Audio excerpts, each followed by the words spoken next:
la anterior clase habíamos hablado sobre las alteraciones de las glándulas suprarrenales. Habíamos indicado que va a depender mucho de cuál sea la parte de la glándula que esté comprometida para que se presente en la clínica. Tenemos dos tipos de patologías de las suprarrenales que se producen por exceso de producción de hormona, que son las que se llaman hiperfunción, y las que se presentan por disminución de la producción de hormonas y dentro del grupo de lo que son las patologías por una excesiva producción de hormona, a su vez hay que dividirlas en las que se producen por exceso de glucocorticoides y de mineralocorticoides. A ver, para hacer un pequeño repaso, ¿qué acción tenían los glucocorticoides?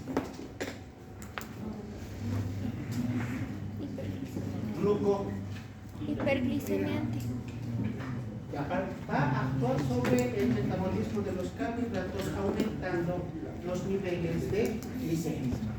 ¿Y los mineralocorticoides? Aumentando la reacción.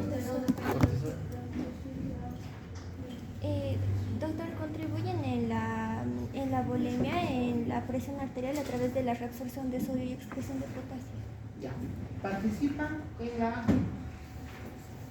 homeostasis de lo que son los líquidos a nivel del organismo, participando en el proceso de reabsorción de agua y de sodio. Bueno, vamos a ir por orden. Entonces, por exceso de producción de glucocorticoides, el glucocorticoide principal es el cortisol. ¿Dónde se produce el cortisol? ¿Dónde se sintetiza? En la corteza. Entonces, la principal patología se llama síndrome de Cushing. El Cushing es una patología bastante frecuente en nuestro medio. Yo tengo varios pacientes, digamos varios, unos cuantos, que tienen Cushing, donde la característica principal, la etiología va a estar determinada por un exceso de producción de la hormona cortisol a nivel de la corteza suprarrenal. Esta es una causa, en teoría. En la práctica, principalmente se presenta Cushing por la segunda, excesiva administración de corticoides. Estamos hablando de administrar corticoides a grandes dosis y durante largos plazos de tiempo. La pregunta de siempre, ¿nadie va a corticoides? ¿Concepción? ¿Nadie va? ¿Cuándo me van a responder que sí? No, aquí es corticoides. El principal corticoide para administración vía oral, ¿cuál es? Vía oral. Vía oral. No, vía oral. La prednisona. ¿Y qué patologías son las que necesitan una administración de grandes dosis de prednisona a largo plazo? Ya, enfermedades reumatológicas, que el próximo semestre las van a ver en materia de reumatología. Estamos hablando de artritis reumatoide, lupus, esclerosis sistémica, polimiositis, dermatomiositis, entre otras que necesitan una gran dosis de prednisona. Bueno, tal vez es dosis, pero a largo plazo. ¿Cuál es la dosis usual de la prednisona? Dosis estándar. 40 miligramos. 5 miligramos. La dosis estándar es de 5 miligramos al día. Justo esta mañana estaba atendiendo a un paciente en Caminos que vino por su control de artritis reumatoide y me dice: doctor, ya no me calma nada el dolor. Esa señora viene cada mes y está recibiendo, entre otros fármacos, prednisona. Y me dice: ¿sabe qué, doctor? Como ya no me estaba doliendo tanto, como ya no me estaba calmando el dolor, y ya me empezó a doler mucho, sobre todo estos días que ha tenido lluvia, que ha habido humedad y demás, de la dosis que estaba tomando, ella usa 10 miligramos. Ha aumentado a 20. ¿Qué? Es que ya no me calma 10. Yo, señora, la prednisona no es calmante. No te olvides que tu paciente no es médico, ¿no ves? No llevó fármaco. Ahorita tú tampoco. Menos el paciente, pues, ¿qué va a saber que la prednisona qué es? Para un paciente que no tiene conocimiento, todos los fármacos son para controlar el dolor. Ella utiliza como 6 medicamentos para su artritis reumatoide. Según ella, toditos eran para calmar el dolor. Y como 10 miligramos no le calmaba, voluntariamente ha subido a 20 miligramos, una dosis excesivamente alta. Y gracias a eso, yo la veo, parecía preconcito. ¿Qué ha pasado? En lapso de 3 a 4 semanas que ha tomado una dosis muy alta. ¿Y por qué había tomado así? Porque pensó que tomando el doble le iba a calmar más. Es bueno conocer los nombres comerciales de los fármacos. Esto me hace recuerdo a un paciente que un día, su papá médico, como todo médico tenemos nuestros médicos en la casa, ¿verdad? Un día el papá no estaba y dice, tenía un dolor de muelas terrible. Y no era niño, jovencito como ustedes, mayor que ustedes. Y resulta que como el papá no estaba, había ido a su oficina donde guardaba los medicamentos y buscó paracetamol y bueno, no encontró. Y vio un medicamento que se llama, tiene el nombre, Tricalma. Debe ser calmante 3 veces más fuerte que cualquier otro. Se tomó el Tricalma. ¿Y de cómo yo me entero esto? Porque ha llegado a la emergencia inconsciente.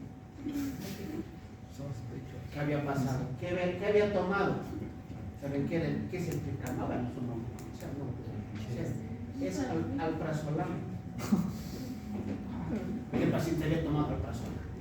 Bueno, volviendo al tema. La principal causa entonces para lo que es la etiología del Cushing va a ser una excesiva dosis de corticoides sintéticos. No hay una dosis para decir por encima de 20, de 30, de 40 miligramos el paciente va a presentar Cushing. Ya depende de la respuesta terapéutica que tenga cada dosis. Pero independientemente que si se trata de una producción excesiva por la suprarrenal o una administración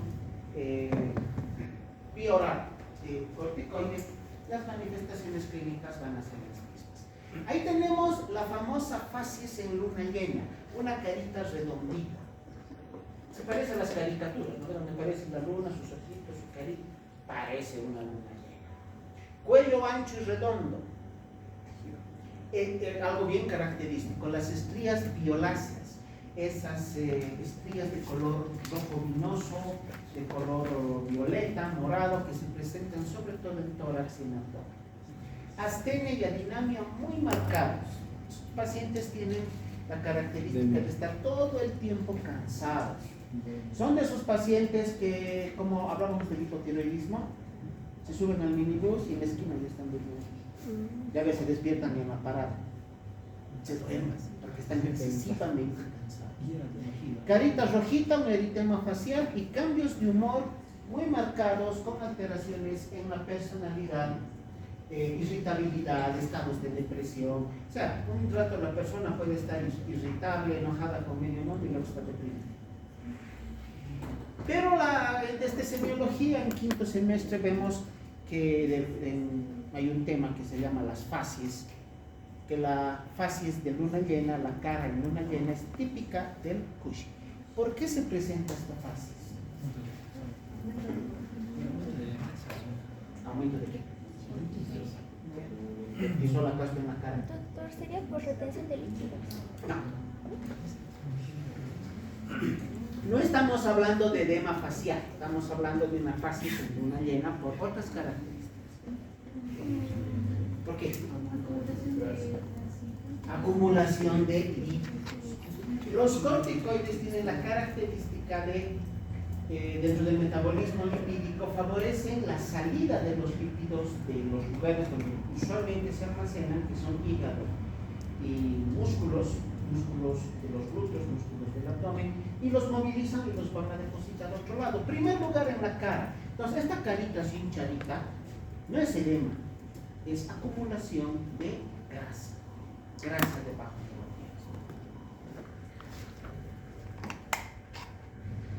Otras manifestaciones, alteraciones mentales. En situaciones ya muy graves, estos pacientes pueden llegar a producir o a presentar datos inclusive de esquizofrenia. En las mujeres, ciclos menstruales irregulares. El periodo se vuelve un carnaval. Se adelanta, se retrasa, muchos días de sangrado, pocos días de sangrado. Cada mes es impredecible para la mujer cómo va a ser, cómo se va a presentar los días de sangrado menstrual.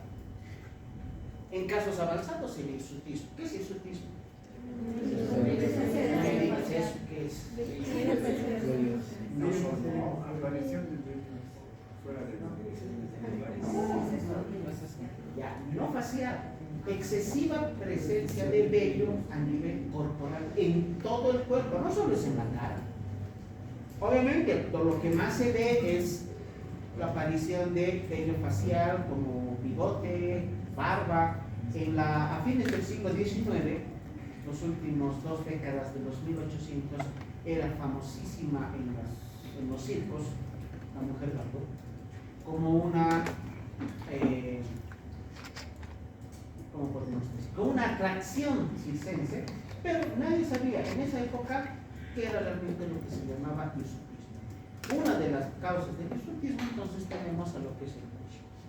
Por otro lado, disminución de la libido. ¿Qué es la libido? ¿Qué era? Sí, deseos. La libido es el deseo sexual innato que tenemos todos como seres humanos. En estos pacientes hay disminución de la libido. Estos pacientes tienen tendencia a la diabetes mellitus y a la hipertensión arterial sistémica. Así, en palabras cortitas. ¿Por qué? ¿Por qué? ¿Por qué están propensos a tener hipertensión, diabetes? Porque el cortisol, ¿qué produce? Elevación de la glicemia. El cortisol produce elevación de la glicemia, por eso estos pacientes tienen tendencia a ser diabetes mellitus. También tienen, fuera de lo que es la elevación de la glicemia, reabsorción de sodio y elevación del sodio, elevación de la bulimia y elevación de la presión. Por eso estos pacientes tienen tendencia a ser diabéticos. ¿Y por qué tienen osteoporosis?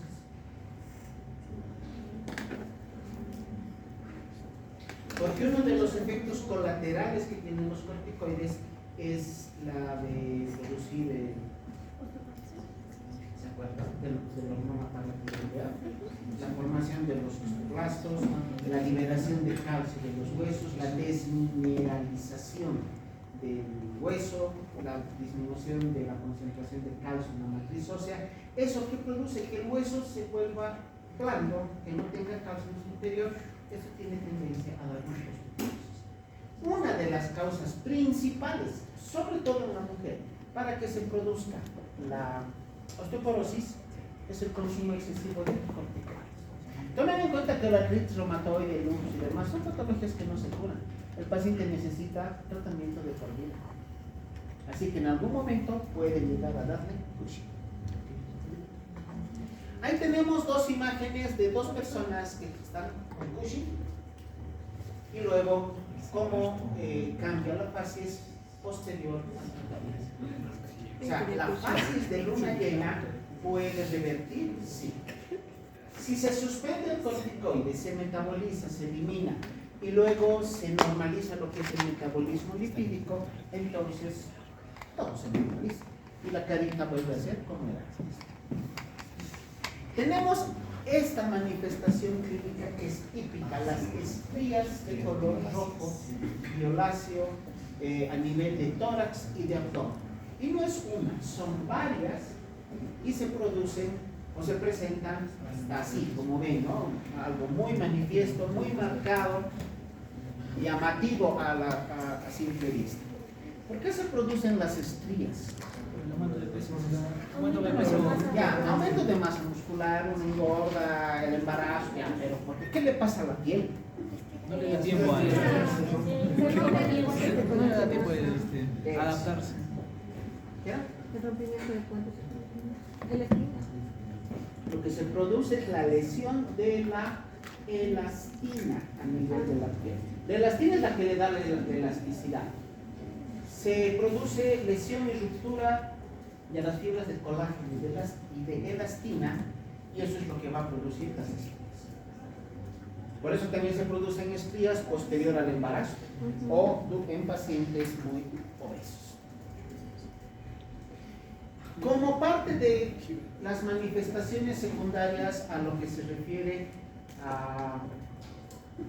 en la movilización de lípidos, tenemos que no solo se acumula en la cara, sino también a nivel de la cara posterior, del cuello y parte posterior del tórax, lo que se llama como joroba de Bumba. Así se presenta.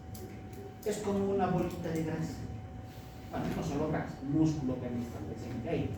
Pero miren, visto de costado, visto de perfil, es muy llamativa la presencia de esta alteración. No creo que tengan, ¿por qué se están revisando? ¿Por qué se están revisando?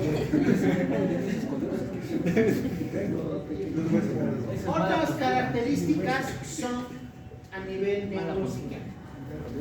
La habilidad emocional. Pacientes con mucha tendencia a la depresión, irritabilidad, ansiedad, ataques de pánico, paranoia. Estos pacientes son los que tienen tendencia a presentar esquizofrenia, sienten que los persiguen, sienten que les hablan, escuchan voces, ven cosas. Son pacientes que no pueden dormir adecuadamente, presentan insomnio y en algunas circunstancias euforias y manías. A ver, de todas estas situaciones, la más común y la que no solo en el Cushing, también se encuentra en otro lado, la depresión. La depresión, hemos hablado de la depresión. Sí, voy a llorar 2 semanas. Es una de las manifestaciones más comunes de alteraciones emocionales actualmente. ¿Cuál era el tratamiento?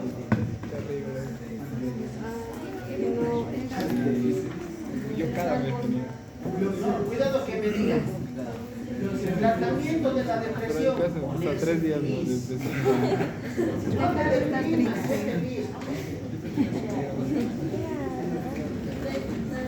Hay 2 fármacos que son los de primera línea para el tratamiento de la depresión. Número 1, la fluoxetina.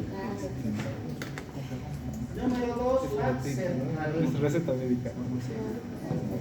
Ahora, tomen en cuenta que no siempre los pacientes con Cushing van a tener todas estas alteraciones, pero la más común de todas ellas,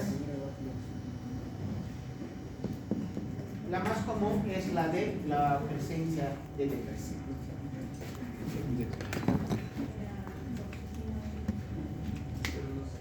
Una vez que hagamos el diagnóstico clínico, vamos a realizar la complementación y la confirmación del diagnóstico a través de datos laboratoriales. Número 1, dosifiquemos cortisol. La principal alteración va a ser la elevación de los niveles de cortisol. Entonces, tenemos que buscar lo siguiente. Un valor de cortisol a los 15 minutos después de la administración de CRH superior a 38 nanomoles por litro identifica síndrome de Cushing. Tú no vas a hacer esto. ¿Quién lo hace? El laboratorio. Pero tienes que pedir así, dosificación de cortisol. El cortisol, la dosificación de cortisol, tiene una sensibilidad de hasta el 100%. Es una prueba que te ayuda bastante para poder determinar Cushing. Ahora, con lo que es la dosificación de cortisol, a ver, el cortisol se secreta en ti y en mí, en todos, en 2 horarios, gracias al ritmo circadiano. Y a las 4 de la tarde. No, ya son las 5. El primer horario es entre 6 y 7 de la mañana y el segundo horario entre 6 y 7 de la noche. Entonces, lo mejor para lo que es el Cushing y lo que es la insuficiencia suprarrenal, pedir la dosificación de cortisol, matutino y vespertino. Así vas a poner el primer número. Dosificación de cortisol, matutino y vespertino. En los 2 horarios. Vespertino. ¿Es perdido o ves? Ves con bechito. No saben qué es vespertino. ¿Qué es? No sé. En la noche, matutino es en la mañana, vespertino es en la noche. Despertar. Ahora, ¿qué vamos a encontrar en otros estudios laboratoriales? Hipocalemia. Hipocalemia, bajan los niveles de potasio en plasma. ¿Cuál es el valor normal del potasio? 5.5 miliequivalentes. ¿Ya? Número 2, alcalosis metabólica. Cuando se elimina potasio, suele acompañarse de retención de bicarbonato. El bicarbonato es el que eleva el pH y por lo tanto se va a presentar alcalosis. Hipernatremia, o sea, elevación del sodio. Baja el potasio, sube el sodio. Valor normal del sodio, 135, 155 mil equivalentes por litro. 155. equivalente por ciento, ¿no?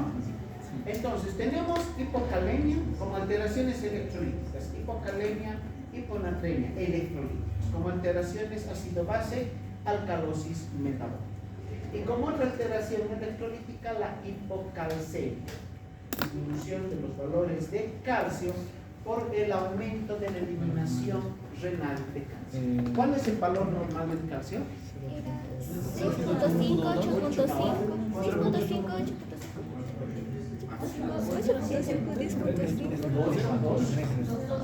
8.5, 10.5. Ya para nadie, de 8 a 10. ¿ya? 8, 10.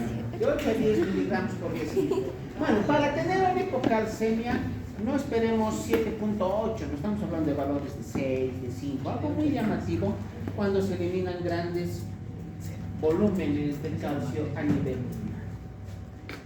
Otras alteraciones, glicemia elevada. ¿Qué hace el cortisol? Eleva la glicemia. ¿A través de qué mecanismos? Esto conoce. Aumento de la gluconeogénesis. ¿Qué es la gluconeogénesis? Es la formación de glucosa a partir de precursores que no son carbohidratos. Formación de glucosa. ¿No? Aumento de la gluconeogénesis. Neo, nuevo. Génesis, nacimiento, crecimiento, aparición. Entonces, formación de grandes moléculas de grandes volúmenes de glucosa, de moléculas de glucosa a través del sustrato hepático. Y luego, resistencia a la insulina. Gracias a que existe resistencia a la insulina, la glucosa que está allá afuera no puede entrar al interior de la célula. ¿Se acuerdan lo que hablábamos? Del portero, que tiene que abrir la puerta con su llavecita. Cuando hay resistencia a la insulina, está la puerta, está la glucosa, está la llave, pero no hay quien abra. Entonces, aunque existan grandes volúmenes de glucosa, la insulina no va a ser capaz de poder controlar esos valores de glucosa y por lo tanto no va a lograr meter glucosa dentro de la célula y en el espacio extracelular los valores de glicemia se elevan. Y por eso este paciente tiene tendencia a desarrollar diabetes mellitus. Luego tenemos colesterol elevado, triglicéridos elevados. O sea, dentro de la química sanguínea, hiperglicemia, hipercolesterolemia e hipertrigliceridemia.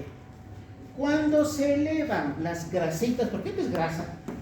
Colesterol es grasa. Triglicéridos es su primo hermano, otro tipo de grasa. Cuando se elevan los valores de esas grasitas en la sangre, ¿cuál es el diagnóstico? Dislipidemia. Dislipidemia. Ese es el diagnóstico que vas a registrar en la historia clínica. Dislipidemia. Si se eleva el colesterol, tenemos dislipidemia con hipercolesterolemia. Si se elevan los triglicéridos, dislipidemia con hipertrigliceridemia. Si se elevan los dos, dislipidemia mixta. Eso solo se determina a través de estudio laboratorial. Por si acaso, la hipercolesterolemia no duele, la hipertrigliceridemia no da síntomas. Son datos que se confirman a través de estudios laboratoriales. Entonces, en estos pacientes tendremos dislipidemias con hipercolesterolemia, con hipertrigliceridemia o una dislipidemia mixta. presencia de glicemia elevada, dislipidemias, hipertensión arterial. Este paciente es una bomba de química. Aquí le falta un cuarto componente para que se vuelva síndrome metabólico. ¿Cuál es? Hipertensión. Diabetes. Diabetes, Bueno, ya tiene. hipertensión, dislipidemias. ¿Qué le falta? Obesidad. O aumento del perímetro de 5. Estos cuatro componentes, estos cuatro diagnósticos, Sí, no, diabetes, hipertensión arterial sistémica, dislipidemias y obesidad, se llama síndrome metabólico. Con 3 ya haces el diagnóstico. Estos pacientes son bombas de tiempo. Una de estas enfermedades te puede matar. Las personas se mueren por diabetes, sí. Se mueren por hipertensión arterial sistémica, sí. Se mueren por dislipidemia, sí, te puede dar infarto por un émbolo de colesterol. Claro. Una te puede matar. Se han juntado 4 que te pueden matar. Por eso el síndrome metabólico, pacientes con síndrome metabólico son una bomba. Y estos pacientes con Cushing tienen una tendencia muy importante, muy grande, de desarrollar síndrome metabólico. ¿No? Estas alteraciones forman parte del síndrome metabólico que acompaña al Cushing y aumenta el riesgo cardiovascular. Bueno, el Cushing se presenta por excesiva producción de glucocorticoides. Ahora vamos a ver la patología que se produce por excesiva producción de mineralocorticoides. Se llama hiperaldosteronismo primario. También se conoce como síndrome de Conn, C-O-N-N, Conn. No es Crohn, es síndrome de Conn. Excesiva producción de mineralocorticoides. Se caracteriza porque las suprarrenales producen excesiva cantidad de aldosterona. Y si se produce excesiva cantidad de aldosterona, esto va a interferir en el metabolismo de los electrolitos. Causas más comunes: un adenoma. Todo lo que acaba en oma significa tumor. No estamos hablando de cáncer, un tumor. Igual que hablábamos de los adenomas de hipófisis, ¿se acuerdan? En el gigantismo, en la acromegalia, la excesiva estimulación de las células productoras, de las células de la suprarrenal, va a llegar a producir mayor cantidad de aldosterona. Entonces, un adenoma suprarrenal, productor de aldosterona, y otra causa, hiperplasia suprarrenal bilateral. ¿Qué es hiperplasia? Un aumento del número de células. ¿Células? Sí, que es hipertrofia. Aumento del tamaño. Hipertrofia es el tamaño, hiperplasia es el aumento del número de células.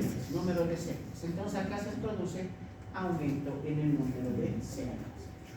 Si se produce excesiva producción de hormona aldosterona, ¿qué va a ocasionar en los electrolitos? Se eleva, se reabsorbe grandes volúmenes de sodio. El sodio es un elemento osmóticamente activo. ¿Se acuerdan lo que les explicaba del sodio y las papas fritas? Sí. ¿Por qué te da sed cuando comes papas fritas? Ahora ya sabes toda la explicación científica. Aumenta el sodio y eso va a producir aumento de la bolemia. Y si aumenta la bolemia, aumenta el gasto cardíaco. Si aumenta el gasto cardíaco, aumenta la presión arterial. Entonces, estos pacientes con hiperaldosteronismo primario son los que presentan hipertensión arterial sistémica. No es la hipertensión idiopática, la hipertensión primaria, esta es una hipertensión secundaria a hiperaldosterona. En la hipertensión común y corriente que tienen todos nuestros pacientes, que tienen hasta nuestros familiares, no es esta. Es la idiopática, la que no se conoce la causa. Donde en la primaria, dando losartán, a veces combinando con un segundo fármaco, más que suficiente. Estos pacientes con hiperaldosteronismo primario son pacientes que vulgarmente se les dice, los rebeldes, le das un fármaco antihipertensivo, no funciona. Le das 2, no funciona. 3, a veces a veces por 3 recién. Yo tuve en una sola oportunidad, y besarlo cuando estaba haciendo la residencia, hace 20 años, un paciente que con el cardiólogo lo atendíamos, yo era de 3 de medicina interna, 4 fármacos. Y con 4 fármacos apenas en el límite superior, apenas controlados. Con 4 fármacos. Es el único paciente en toda mi vida de médico que ha necesitado 4 fármacos. Actualmente, o 1 o 2. Esos son los pacientes usuales. Estos pacientes con hipertensión por hiperaldosteronismo primario tienen hipertensión arterial sistémica que no responde adecuadamente al tratamiento antihipertensivo y manejan valores tanto de presión arterial sistólica como diastólica bastante elevados. Secundario a eso, ¿qué otras manifestaciones clínicas habrá? Cefalea, visión borrosa, zumbido en los oídos. ¿Cómo se llama esa enfermedad? Tinnitus. No es acúfeno, ¿no? Los dos son zumbido en el oído. Tinnitus es de tonalidad aguda. Acúfenos es de tonalidad grave. A ver, haciendo un paréntesis. Yo creo que la mayor parte de nosotros debe tener un familiar hipertenso. ¿Ninguna? En mi caso, mi mamá es hipertensa y uno de mis hermanos también es hipertenso.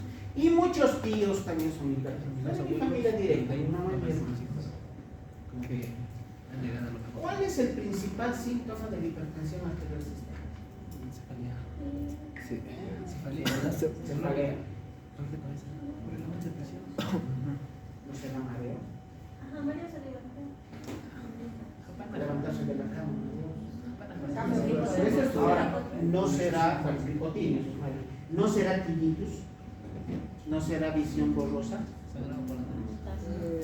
A ver, ¿cuál de ellos creen que sea la manifestación clínica más importante, más común de la hipertensión arterial sistémica? Zumbido en los oídos. Ya ven, estamos como cuando vamos a...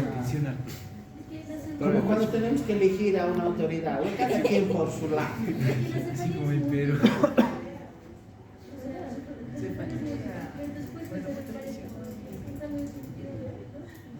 Miren, cuando hago esta pregunta, la mayor parte de los estudiantes me dicen cefalea. Otro pequeño porcentaje me dice lo que tú estás indicando. Zumbidos, tinnitus, acúfenos, otros me dicen astenia, dinamia, vómitos, alteración visual y hasta deterioro del estado de conciencia. ¿Cuál es la respuesta? ¿Cuál de esas respuestas es correcta? Ninguna. Porque no, pues no es adivinando, no es al azar, no es.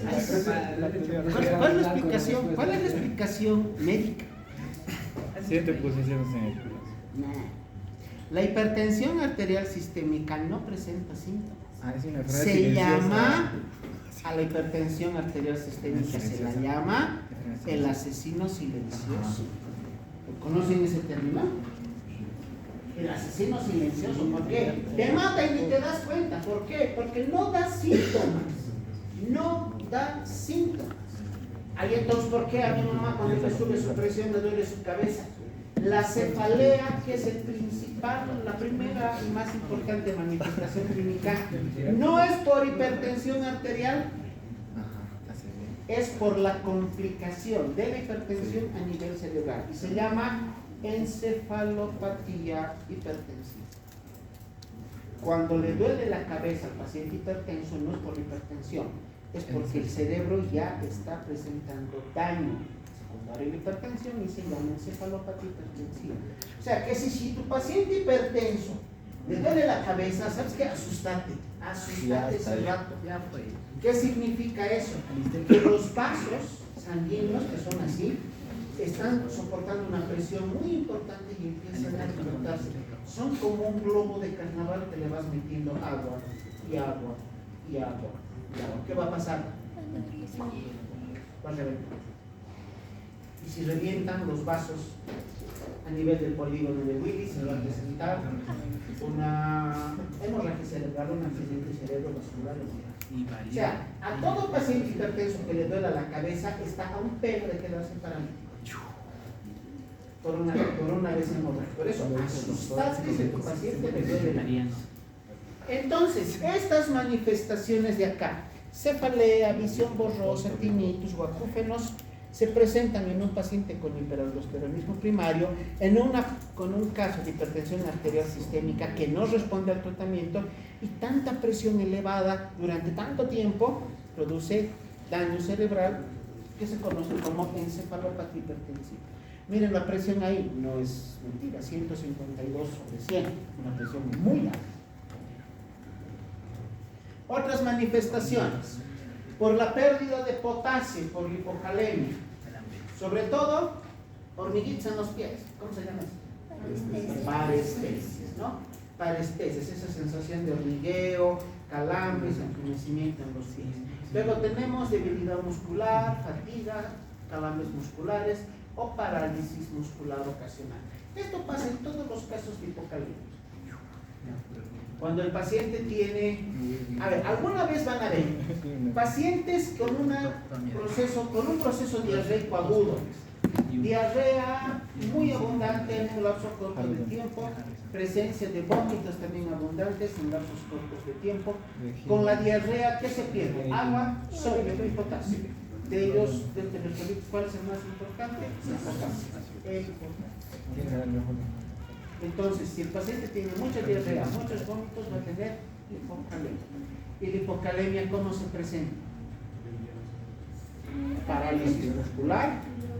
¿Saben cómo llegan los pacientes? Así, como chulpitas, en posición fetal, en almavidez roja. Hay hiperflexión de las falanges, hiperflexión de la muñeca, hiperflexión de los codos, hiperflexión del tronco, del cuello, de las piernas. El paciente aparece en posición fetal. Eso es por hipocalemia severa. Son pacientes que se han deshidratado de una manera muy importante.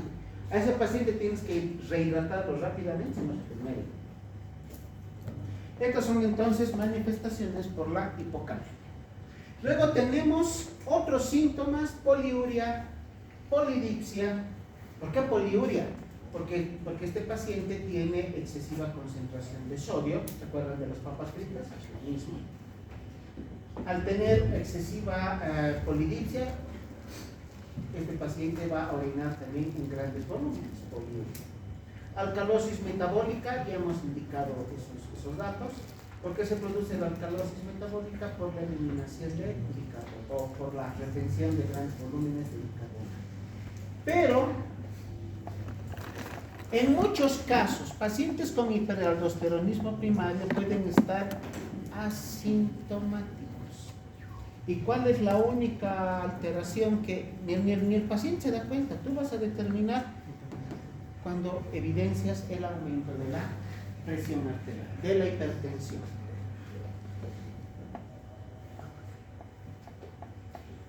Acá tenemos entonces un resumen: alteraciones electrolíticas. Sodio elevado, potasio disminuido, hidrógeno disminuido, los hidrogeniones, bicarbonato elevado. Es por eso que se presenta hipernatremia, hipocalemia y alcalosis metabólica. Si te pregunto en el examen alteraciones electrolíticas y ácido base, ¿qué me vas a responder? Estas tres: hipernatremia, hipocalemia y alcalosis metabólica. Las tres alteraciones típicas del coche. Otra situación que se presenta en el hiperaldosteronismo primario: la hipertensión renovascular. Cuando hablamos de la etiología de la hipertensión, hemos dicho que la hipertensión arterial sistémica es de origen idiopático. El 90% es idiopático. Hay una de estas variantes que se llama hipertensión renovascular, secundaria a la estenosis o estrechamiento de una o de ambas arterias renales. Por eso se llama renovascular. En esta sí se conoce el origen. Es por estenosis de arterias renales. Esto va a ocasionar disminución del flujo sanguíneo en el riñón, disminución del volumen de filtrado glomerular. lo que produce la activación del sistema renina, angiotensina, aldosterona, y como un mecanismo compensador se produce vasoconstricción generalizada, muy sostenida, retención de sodio y agua y realmente elevación de la presión.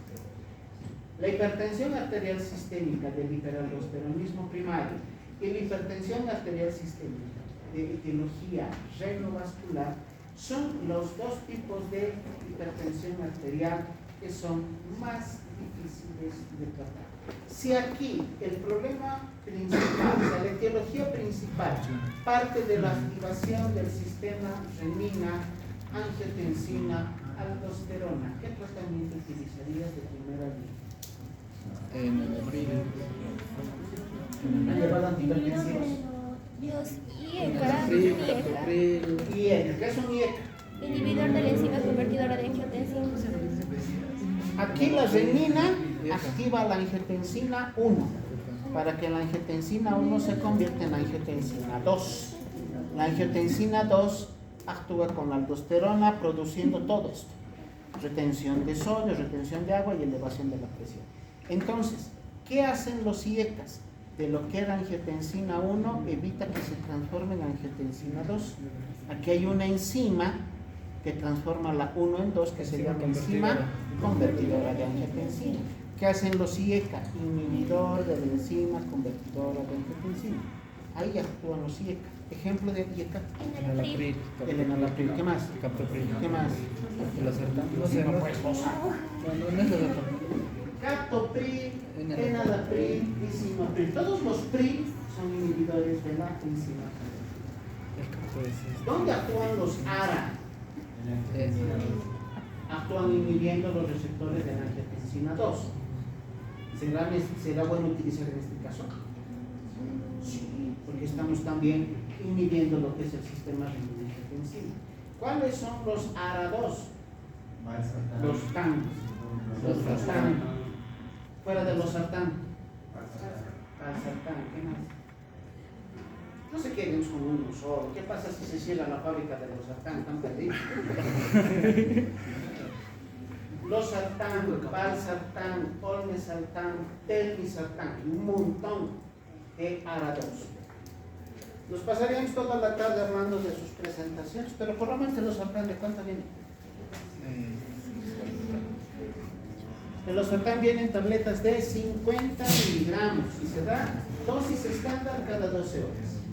El enalapril vienen tabletas de 10 miligramos y se da la dosis estándar igual cada 12 horas. Bueno, continuando con lo que es hipertensión renovascular, causas principales para que se presente esta alteración de la estenosis de arterias renales: la arteriosclerosis, sobre todo en personas adultas o adultos mayores, y la displasia fibromuscular, más común en jóvenes, sobre todo mujeres. O sea que la hipertensión renovascular no es exclusiva de los viejitos, les puede dar a ustedes. Ustedes están en edad adulta joven, y las que tienen mayor riesgo son las mujeres, y sobre todo si hay un antecedente hipertensivo en la familia. En hipertensión renovascular, ¿qué tenemos como alteración? Características: estimulación del sistema renina-angiotensina-aldosterona, elevación de los niveles de aldosterona, renina plasmática alta, hipocalemia y alcalosis metabólica. Ahí tenemos la diferencia entre lo que es la hipertensión renovascular y la hipertensión y el hiperaldosteronismo primario. Sus principales diferencias. Así ya van a tener los datos para poder diferenciar una de otra. Todo en base a datos clínicos y apoyados con laboratorio. Aquí no se necesita ecografías, tomografías, angiografías, no nos va a servir de nada. Esta enfermedad súper interesante se llama la enfermedad de Waterhouse-Friderichsen. Es la primera enfermedad que se estudia en el caso contrario. Aquí la glándula suprarrenal no está produciendo hormonas. En los casos que hemos visto, Cushing, hiperaldosteronismo primario, la glándula suprarrenal produce mucha hormona, pues el paciente está consumiendo mucho hormona biológica. En las patologías por hipofunción, la glándula no produce hormonas. La insuficiencia suprarrenal aguda, también llamada enfermedad de Waterhouse-Friedrichs. Esta patología se va a caracterizar por una lesión bilateral de ambas glándulas suprarrenales que llega a producir hemorragia intraglandular. Las dos glándulas sangran. O sea, es una patología fulminante. Sangran las dos glándulas y eso va a ocasionar que ambas glándulas dejen de funcionar. Principal etiología para esta hemorragia: sepsis por Neisseria meningitis. O sea, ¿quiénes están en riesgo? Aquellos pacientes que presentan meningitis aguda bacteriana. Niños, sobre todo niños, lamentablemente esta patología da más en niños, pero también da en adultos. O sea que si tu paciente tiene meningitis bacteriana, anda vigilando todos los días que sus suprarrenales estén bien, porque de un momento a otro la Neisseria puede ocasionar sepsis y esa sepsis complicarse con hemorragia de suprarrenales. Esa enfermedad se llama Waterhouse-Friedrichs. Se presenta principalmente en niños, adultos jóvenes y progresa con shock, púrpura, coagulación intravascular diseminada, la famosa SID, coagulación intravascular. Dentro de los vasos la sangre se coagula así de por sí, y colapso cardiovascular. O sea, esta patología tiene al paciente en un pronóstico reservado. Cuando da esta enfermedad, lamentablemente hay muy poco que hacer. Porque si se arruinan ambas glándulas suprarrenales, ¿qué vas a hacer tú? No se puede trasplantar las glándulas. Lo que sí se podría hacer es corregir las alteraciones por el shock, pero lamentablemente el paciente tiene sus días contados. Y realmente días, no es que va a durar años, va a durar días. Características: causa infección bacteriana grave por meningococo, hemorragia suprarrenal bilateral, inicio súbito y evolución rápida, alta mortalidad, y es una urgencia médica donde el paciente tiene que entrar directamente a terapia intensiva y un reemplazo hormonal inmediato. O sea, se presenta uno de estos pacientes y es el paciente más delicado, más grave de todo el hospital. Ahora, ¿cómo te puedes dar tú cuenta de que tu paciente está con Waterhouse-Friedrichs? Mirándolo. No vas a ver sus suprarrenales, no he hecho kits de ecografía para ver si es sangrante suprarrenal. Lo vas a ver y solo con mirarlo te haces el diagnóstico. ¿Por qué? Vamos a ver ahora. Manifestaciones clínicas. A nivel neurológico, letargo, confusión, pérdida de conciencia, o puede entrar a un estado de coma profundo. A nivel sistémico, fiebre alta, fiebre que puede llegar a 39 o más grados, malestar, o sea, lo que es astenia, dinámica generalizada. A nivel cutáneo, púrpura, petequias y equimosis. ¿Saben la diferencia? Entre lo que es una púrpura, lo que es una petequia y lo que es una equimosis. Eso se lleva aquí. Espero que entre. A nivel cardiovascular, hipotensión. Estos pacientes también tienen presión excesivamente baja. Como un mecanismo compensatorio a la hipotensión, se presenta taquicardia, pero el paciente no logra controlar su hemodinamia y entra en un estado de shock.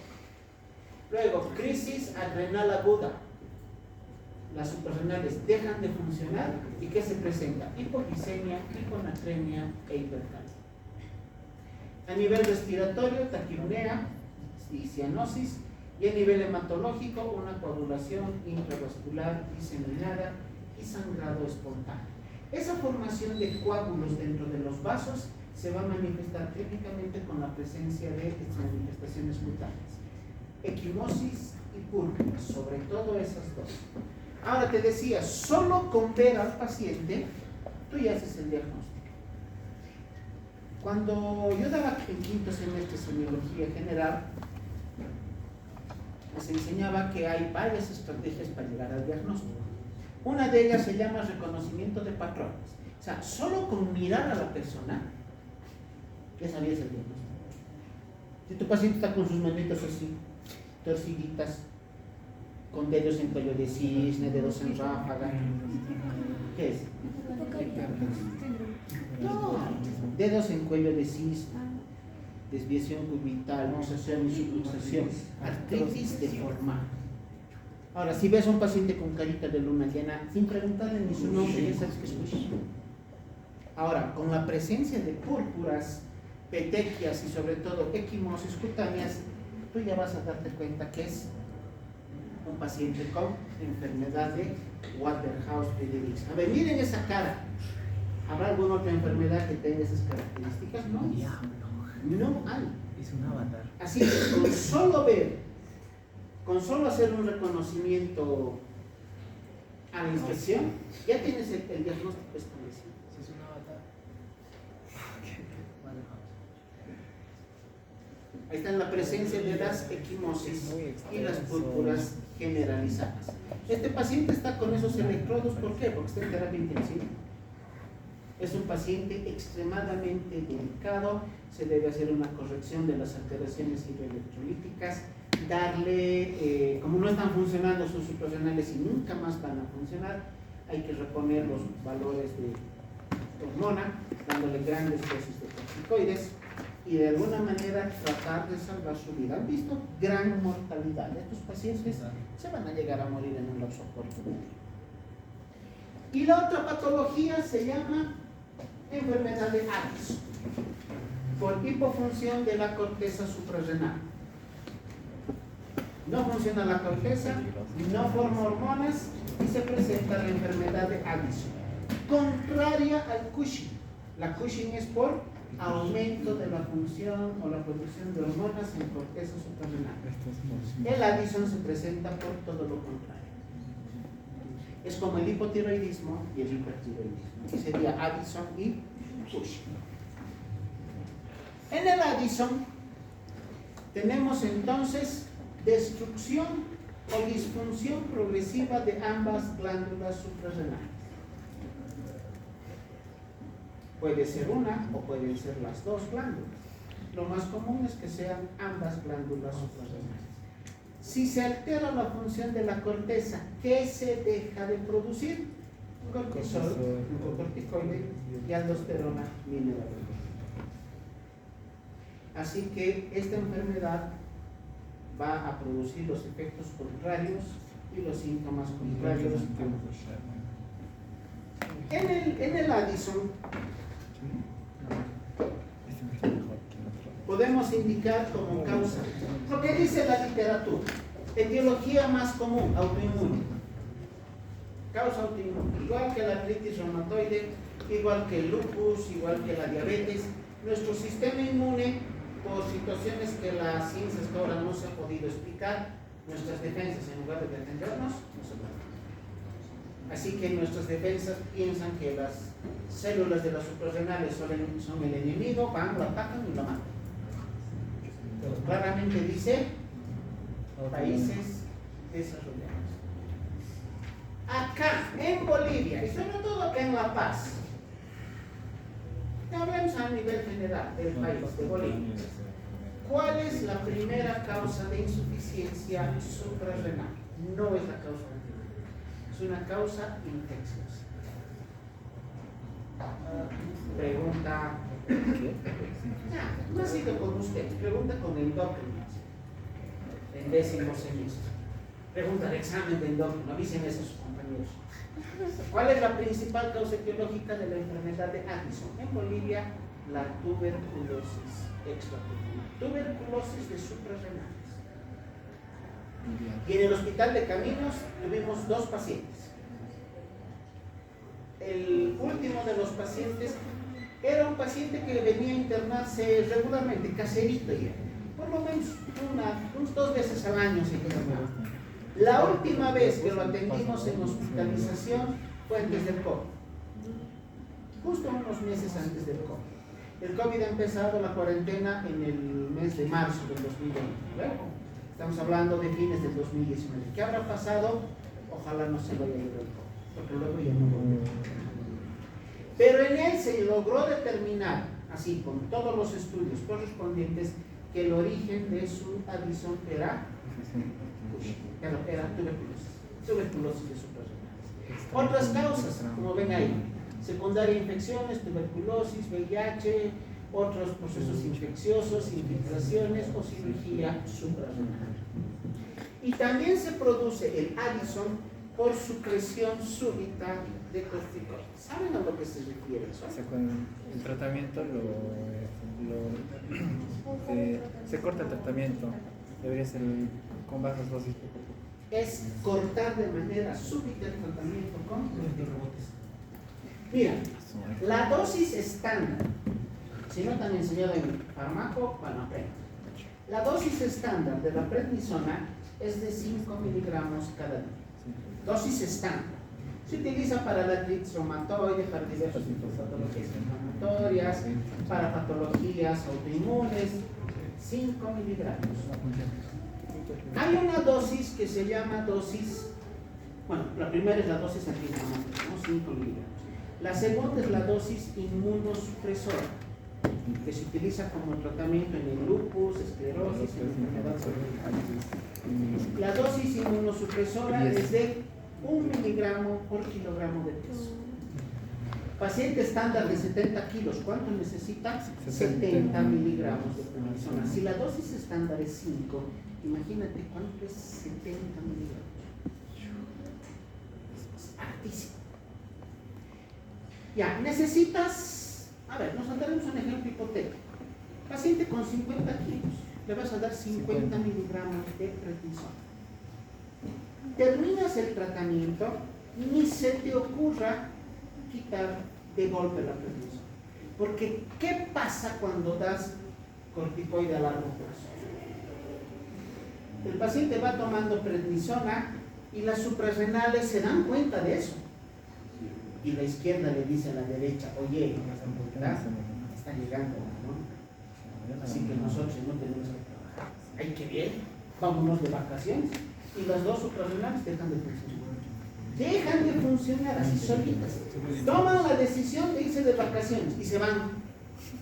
Y dejan que el organismo viva y trabaje con el corticoide que uno va a tomar. ¿Qué pasa si termina la dosis de corticoide y le corta súbitamente? Las suprarrenales siguen de vacaciones en Cancún. Y miran ahí de lejos. Ya se ha ido, ya han terminado el corticoide. Ya yo quiero seguir de vacaciones, me gusta estar ahí. Y aunque suprimas el corticoide, esas suprarrenales, como podríamos decir, se olvidaron de trabajar, se olvidaron cómo funciona. Entonces, el cuerpo ya no produce hormona y el paciente ya no está tomando. ¿Qué va a pasar? Insuficiencia suprarrenal. Por eso, cuando el paciente está usando corticoides, se debe suprimir progresivamente. De 50 te vas a bajar a 45, entre 7 a 10 días. Luego a 40, otros 7 a 10 días. Luego a 35, luego a 30, luego a 25, luego a 20, luego a 15, luego a 10, luego a 5 y recién le suspende. ¿Cuánto tiempo estamos hablando? Varios meses. Una semana por cada. Varios meses, por lo menos una semana entre una dosis y otra anda bajando 5 miligramos en cada una de las oportunidades. En cada semana le bajas 5 miligramos. A este manejo del corticoide, donde se va bajando progresivamente la dosis, se llama decalaje del corticoide.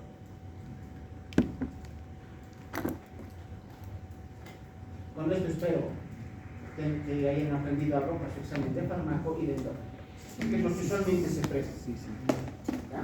Entonces, nunca suprimas súbitamente el corticoide porque vas a ocasionar Addison. El Addison se clasifica en primaria y secundaria. Primaria, donde el daño afecta directamente a la glándula, como en el caso de la tuberculosis de nuestros pacientes del hospital de Campos. Secundaria, donde las suprarrenales están sanitas. ¿Dónde se produce el daño? Aquí. A nivel de la hipófisis, a nivel de la producción de ACTH. ¿Se acuerdan? ¿No ve? En hipófisis se produce el ACTH. Sale de la hipófisis, viaja a las suprarrenales, que son su órgano blanco, y ahí produce estimulación de la liberación de hormonas. En el Addison primario el daño está en suprarrenales, en el secundario está a nivel de la hipófisis. Factores de riesgo, varios factores. Tiroiditis de Hashimoto, la más común, la más conocida de las variedades de tiroiditis. A ver, repasando, ¿cuál es la diferencia entre tiroiditis clínicamente, ¿no? Tiroiditis y bocio. Hace una semana. ¿El dolor? Sí, percibe dolor. ¿Cuál es cuál? O sea, duele la tiroiditis. El bocio no duele. La tiroiditis sí te hace dolor. Ambos pueden estar aumentados el volumen, pero en la tiroiditis hay dolor. Bueno, otro factor de riesgo, la diabetes, vitiligo, anemia perniciosa, historia familiar, de enfermedades autoinmunes, ahí está la tuberculosis suprarrenal, el VIH-Sida, citomegalovirus, infecciones por hongos, hemorragias o infarto suprarrenal, uso prolongado de anticoagulantes o cirugías suprarrenales previas. Miren, los factores de riesgo son grandes, es una lista grande. Pero de ahí el principal para nosotros, la tuberculosis suprarrenal. ¿Cuáles son los síntomas? El paciente con Addison se siente cansado permanentemente, fatiga intensa, astenia y adinamia muy marcadas, pérdida de peso progresiva.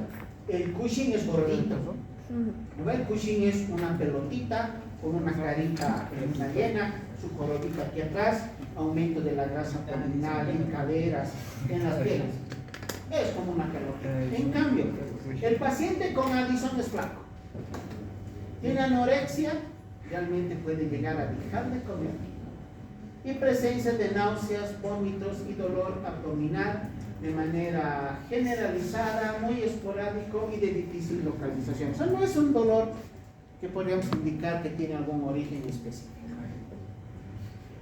El paciente con Cushing tenía tendencia a la hipertensión, el Addison hipotensión. Por lo contrario, no se absorbe sodio, hay hiponatremia, disminución de la volemia, disminución del gasto cardíaco, disminución de la presión arterial. Mareos y sensación de desmayo al incorporarse. ¿Les ha pasado? ¿Les ha pasado? Están caminando por la calle. Hay una monedita, dicen, se agachan y al levantarse les da vuelta la cabeza. ¿No? ¿No les ha pasado? ¿Mareo? Lleva mucho tiempo sentado. Sí. A eso en quechua. En quechua, pues en animal. Bueno, no sé. No, es en quechua. Se le llama muyumuyu. Mareos. Y muyumuyu. Los pacientes a veces estaban así, muyumuyu, es mareo. Si te agachas y te incorporas súbitamente, en algún momento puedes sentir mareo, que te da vuelta la cabeza y un poco de inestabilidad. Tienes que agarrarte en algún lado para no caer. A eso se llama hipotensión ortostática.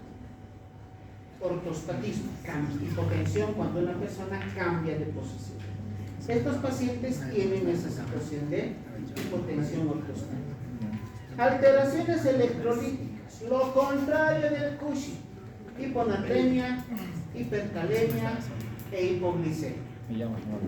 En el Cushing hay hipernatremia, hipocalemia e hiperglicemia. En el Addison, lo contrario, bajo sodio, mucho potasio y baja concentración de glucosa. Manifestaciones cutáneas, típicamente la hiperpigmentación de la piel y de las mucosas. Aquí tenemos que tener mucho cuidado, chicos, porque en la zona del altiplano, por cuestiones de tipo racial, los pacientes son muy morenitos, excesivamente morenos, en áreas rurales sobre todo. Muy doraditos. Morenitos. Así que cuidado por ver a un morenito. ¡Ay, ese tiene Addison! Es simplemente cuestión facial. En el Addison, entonces, vamos a encontrar hiperpigmentación de la piel. ¿En qué parte? En todo el organismo, pero muy marcado en zonas fotoexpuestas. ¿Qué son las zonas fotoexpuestas? Las que están en mayor contacto con la luz solar. La cara, el cuello, las manos. ¿Por qué se produce esa hiperpigmentación? Aumento de la ACTH, de la hormona fenocorticotropina, y aumento de la hormona que era MSH, hormona estimulante de los melanocitos. Los melanocitos que son los que le dan el color. Así que por excesiva producción de melanina se va a producir esta hiperpigmentación. A ver, otra pregunta, ¿dónde producen la melanina en sus resonancias?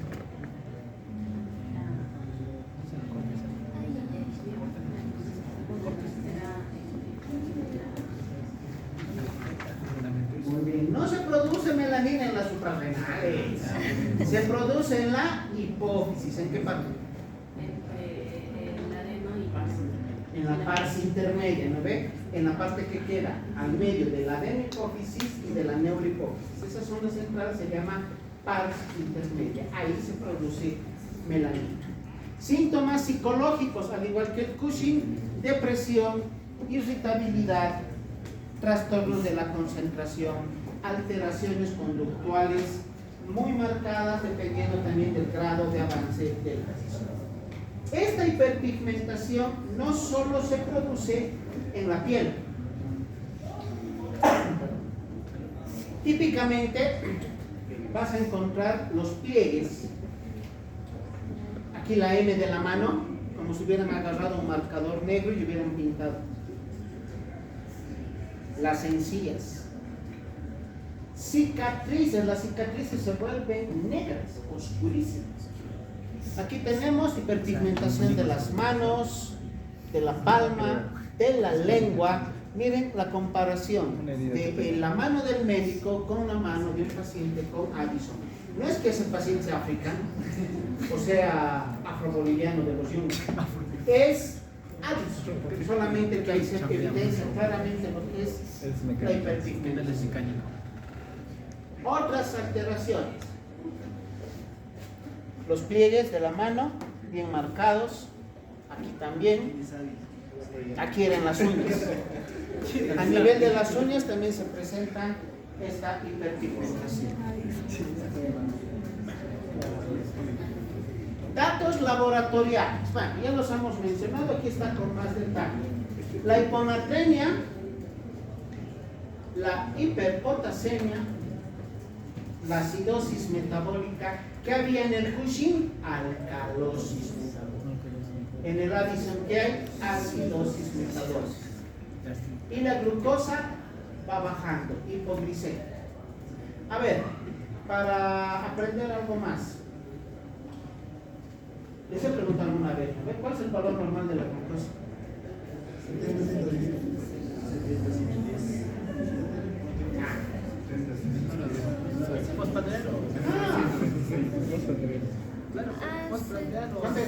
70, ¿Saben, chicos?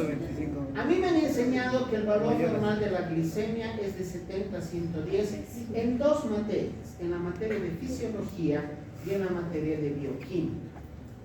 Y eso he llevado el año 1996 o 97, o sea, el siglo pasado. Estamos hablando por lo menos hace 30 años atrás. ¿Y saben qué? A mí me enseñaron mal y a ustedes lamentablemente les siguen enseñando mal. Porque eso no es el valor normal. Cuando les hablo de esto, les digo, ¿han escuchado de la ADA? Sí. De la ADA. A, D, A. Eso es en inglés. En español, Asociación Americana de Diabetes. La ADA sin H, porque la con H, la que tiene alitas, nada que ver. Estamos hablando de ADA, que es Asociación Americana de Diabetes. Esta agrupación científica de todo el continente americano ha determinado que el valor de la glicemia ya no es de 70 a 110. Es un número exacto. 126 miligramos por decilitro. No lo digo yo, lo dice la ADA. Y si en algún momento les preguntan, ¿y de dónde sacas ese valor? ¿De dónde te estás inventando? ¿Quién te ha dicho? Vas a googlear criterios de diagnóstico criterios de diagnóstico ADA, diabetes 2026. Hay desde ahí. No varía mucho del 2025. ¿Y qué dice? Que uno de los criterios es glicemia mayor a 126 miligramos. O sea, hasta 126 se considera normal. Hablando de eso. Más cuadro clínico, dice, creo más. Claro, más simple. Más cosas. Hablando de ese detalle, acá dice que el paciente puede tener hipoglicemia.